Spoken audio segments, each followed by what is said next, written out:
Welcome back, guys, to another daily vlog of this pandemic or epidemic. I don't know which means which. But today's news is that President Duterte has now told all the local governments, so from all the islands, I'm assuming every city has its local government, probably every province has its local government. He's told everyone, every local government, that they must follow the national government's lead. So, i.e. or e.g., Luzon is in enhanced lockdown. So, I guess the Duterte is now saying that he wants everywhere to follow suit and go into enhanced lockdown all across the Philippines. Enhanced quarantine. Yep. So that will be the reason why everywhere is shutting down. Basically, every island, province is all following suit with Luzon. And then you got the hotel situation. Yeah, so today is... This vlog is actually going up on the day that we make it. So it's actually Friday the 20th of March. Yesterday I was speaking to the hotel receptionists, the people who work here, because we'd heard a pretty bad story from some people we know who are in India. We asked, are the hotels going to close down, because the people that we know in India actually got kicked out of their hotel. Now, we're in no way, shape or form even think that Filipinos would do that to their tourists, because we know it's a really welcoming country and they really value the tourism here. But it doesn't stop you being worried about that happening. With everything changing so rapidly and everything closing down, it was something that concerned me. So I spoke to them and they did say to us that as of right now, they haven't had any notice to close the hotel because they have guests. So as long as we're here and we're booked to be here, we're okay. But they are not allowed to take any new bookings.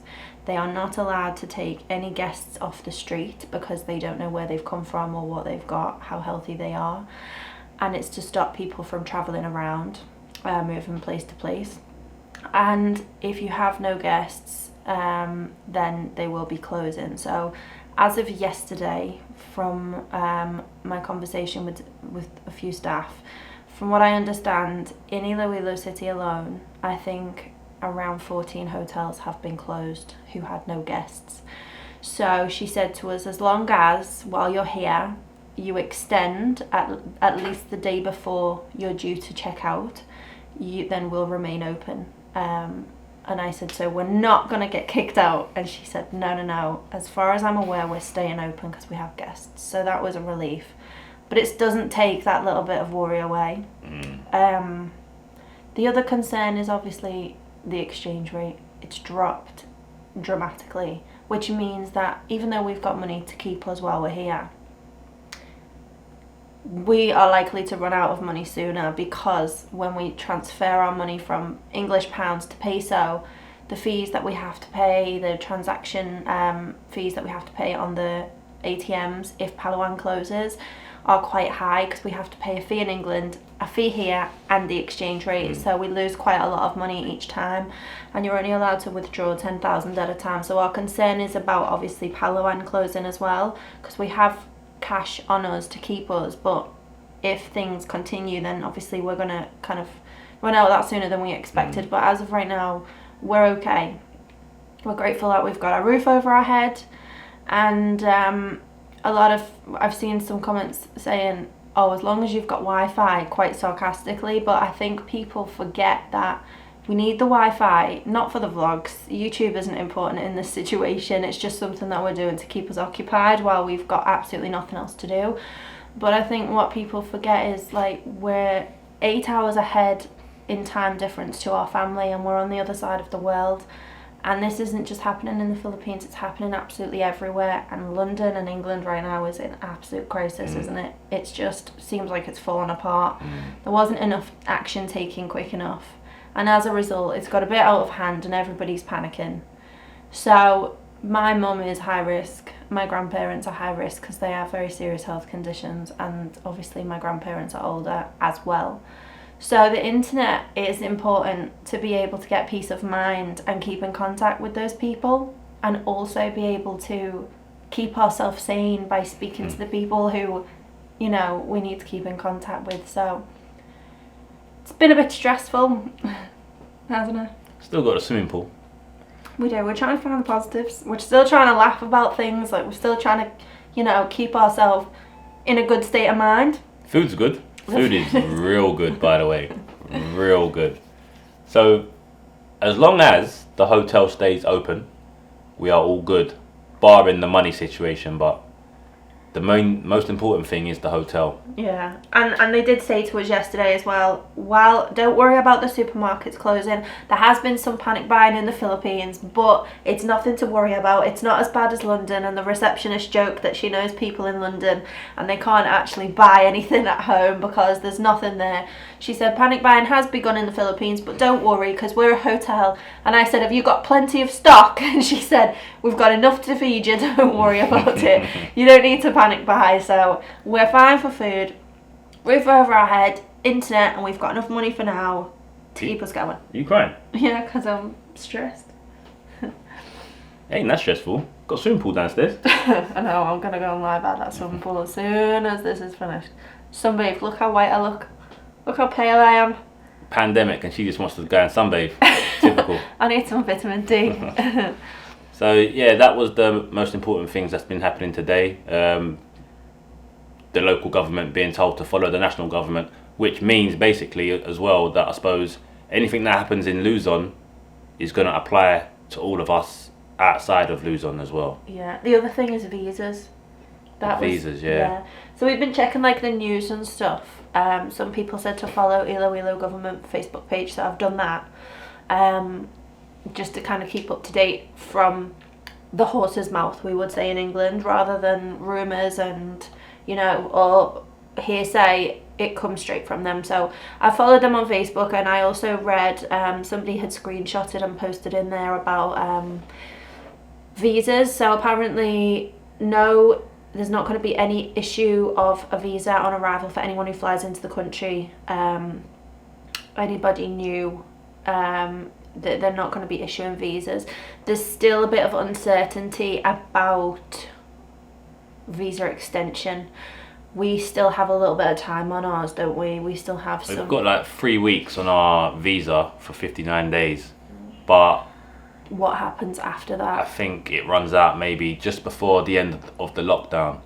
But I wouldn't worry too much because we've been reading and hearing that you'll be able to pay your visa, whatever's outstanding. So if your visa runs out, however many days you've gone over by or however they're going to work it, you can pay that when you exit the country. So I don't think you've got anything to worry about because let's be honest, there's going to be thousands of tourists with no visas. So if there's any like official guidance out there that anybody's seen about this, can they please post a link in the comments, because it's a lot, it's comments that keep coming up under our videos, isn't it? Does anyone know what is going to happen with visa extensions? And to be honest with you, we don't know. That's just what we've read. Again, it's not official. It's just what we've seen written in a lot of places. It would make sense, it's come from somewhere. Because I would imagine the visa extension offices, the staff are not there. They're probably all in isolation, right? Same as us. So yeah. So we don't really know, but it's not something that we're massively concerned about at this point, is it? The visa extension, to be honest, because I imagine at the end of the day, we've been here for 4 years on the run, and there's been times where like they've said to us, don't worry, you can do it on the way out, stuff like that. Yeah, so I think even right now, our visa extension is not actually stamped in our passport. We have it on a piece of paper which is stamped with our official. We got it from obviously the visa extension office. We do it in the same place every year, so it's official. But it was done differently this year than what it's been done on any of the other years, which was a bit confusing for us, wasn't it? Yeah. But it's not something that we're concerned about because they know that we never come here and outstay our welcome on purpose. We haven't got any black marks against our name. They would understand. I what's imagine going on. that will be okay. Yeah, because you can't go anywhere. You can't. It's not your fault. You haven't done it on anywhere. purpose. And not every, like most of the touristy areas don't have a visa extension office. So you got Siargao, there ain't no office there. Yeah. You got Boracay, there's not one there. You've got El Nido, Coron, there ain't going to be a visa extension there. They're all the most popular tourist areas. Main so cities. You'll have one in Cebu City, you'll have one Iloilo City, Manila. So a lot of tourists are going to be mostly in the islands. So you're going to have no means to even get there anyway. And if you did, you gotta navigate yourself through all the roadblocks. Yeah, So all of the checkpoints. I wouldn't worry about that. And also, one last point as well. We know the 72-hour limit or deadline to get out of the country has been lifted, but for most tourists, you won't be able to actually get to Manila to be able to fly out like us. So it's not all airports are not reopened. It's you can fly out. The ban is been lifted. You can fly from Manila.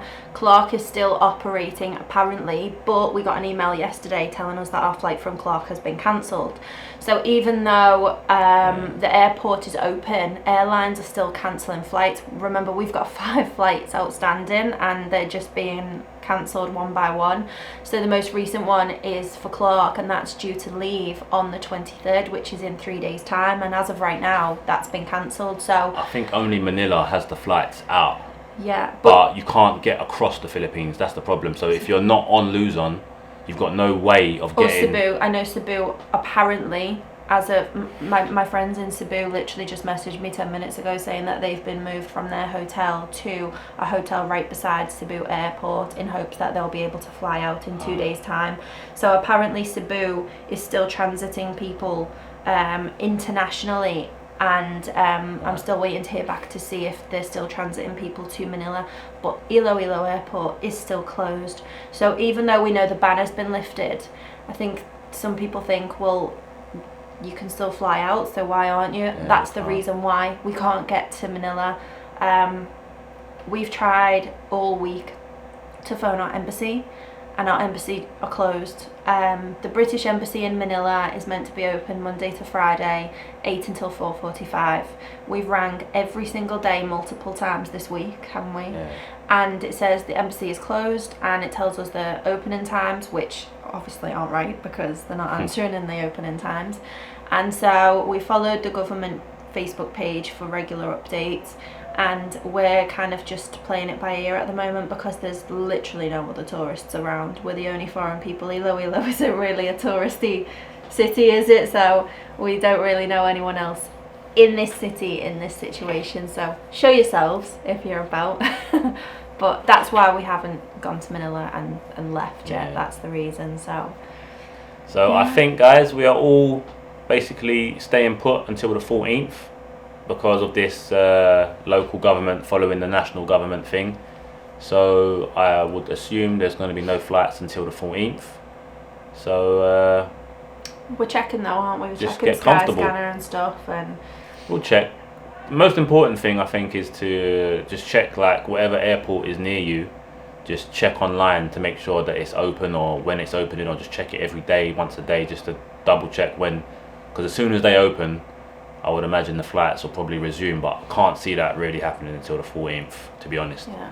And the other thing is as well, even if they do reopen, you've got to remember that a lot of people have lost their jobs because of this. So the airline, for example, the airline that got cancelled from Clark for us to go to Singapore to fly to the UK, that flight had on their website that they've reduced their planes and flights by 80%, which means a lot of staff have lost their jobs. So when flights do begin again, they've then got to find them staff to man them aircrafts again. So I don't expect that the 14th everything's just going to go back to normal straight away. It's going to take a little bit of time. So I think at this point it's about being positive, it's about having patience, and it's about being kind to each other, because we're all in this together. We're not the only ones. We're not the only country. We're not the only city. We're not the only tourists. We're not the only ones stuck away from home. Might have to try and get that last minute batchoy in, I think, because I need some batchoy, to be honest. Yeah. So we might have to quickly head down to La Paz, Yeah. La Paz, maybe get a last minute batchoy in, I think. Everything's still open and operational through the day. We actually got sent a list. I actually got sent a list today by our agent for our house, naming all of the things that are still in operation. So maybe I should name them, because if you're in Iloilo, this is from the city of Iloilo, Philippines. Frequently asked questions about enhanced community quarantine. So all public and private offices, businesses, commercial establishments and stores shall be closed except the following: public markets for fruit and veg, stores, supermarkets and convenience stores, hospitals, clinics, medical facilities and pharmacies, diagnostic centres and laboratories, water refilling stations and gasoline refilling stations, limited laundry shops, manufacturing commission areas of food and medicine, including warehouse storage of food, goods and others, banks and money transfer services. Oh, Palawan will stay open then. So hopefully Palawan will There you stay go. open. Palawan should be open. Restaurants, fast food, but for takeout only. Shakies. Oi, oi. So that's for takeout only, so it looks like we can't really sit in because there'll be more people in there, I suppose. Burial and crematory services, media outlets, automobile repairs, shipping companies and cargoes, and agricultural, obviously, so farming and stuff like that. Allowable operating hours will be until 7 p.m. only for public markets, stores and grocery shops, water refilling station and the laundry shops, banks and pawn shops, burial services, agricultural stores and automobile repairs. And you're allowed to stay open until 8 p.m. if you're a medical clinic and laboratory, Right. money transfer service, a hardware store, a gasoline station or a fast food takeout. So if you're getting a takeaway, it has to be with you before 8 p.m. So that means 7-Eleven shuts at 7, basically. We went there at about 7:30 a couple of days ago and it was shut. Yeah. And we was like, I thought it shuts at 8. But no, Just heard this it. is why. 7 o'clock p.m. Yeah. The following may operate beyond 8 p.m., therefore 24 hours. Hospitals and medical facilities, convenience stores, fast food chains. That doesn't make sense because it says that you're only allowed to get a takeaway until 8 p.m. So I don't understand that. Media outlets, shipping and cargo, warehouse, public utilities and industrial supplies and repairs. Public utilities, that means we could get the work done still on our No, I electric. asked. Oh, you can't? I asked. Oh.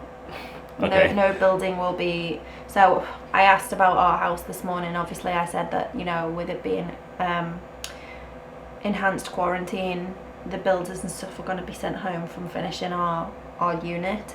And he said yes, but when they return, there's less than 2 weeks' work left on the unit, so it'll be complete. I did say that. Very quick. Yeah, you did. Just in case anyone's wondering, we have bought property here, and the reason that we're not in it is because it's not complete and we are not allowed the keys until it's complete, and there is no electricity or water in the unit at the moment. There was a delay, now there's a further delay. There was a delay, then there was another delay, and now there's Coronavirus. so now there's another delay. And obviously, like, we don't want the builders and stuff, you know, putting themselves at risk.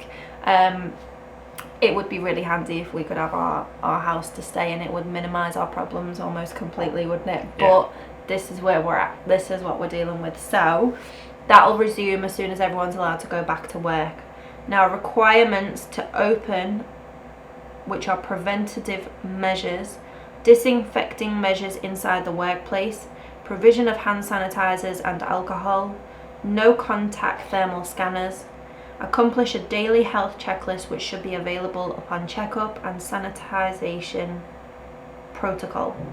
There will be a curfew from 8 until 5. No person shall be allowed in the streets, highways, alleys, road, establishments, malls, or any other place outside the vicinity of their residence except for the following people with ID, which is valid. And then it names medical services, emergency responders, funeral industries, security services, capital markets, banks, money transfer services, public markets and grocery and food convenience stores, delivery personnel, fast food, restaurants and manufacturing, utilities, private individuals, one person per household, essential government, I can't see what that says because it's so small, So government offices and provinces, I think that's to do with official government personnel. I think that's what that is.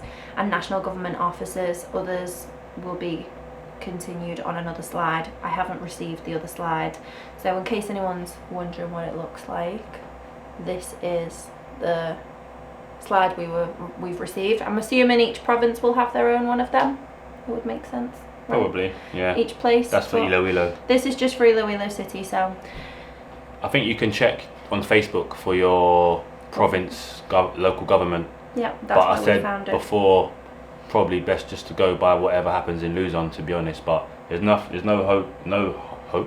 harm in checking their local government guidelines on Facebook. I think there is a Facebook page for all of them, so check it out. Ours.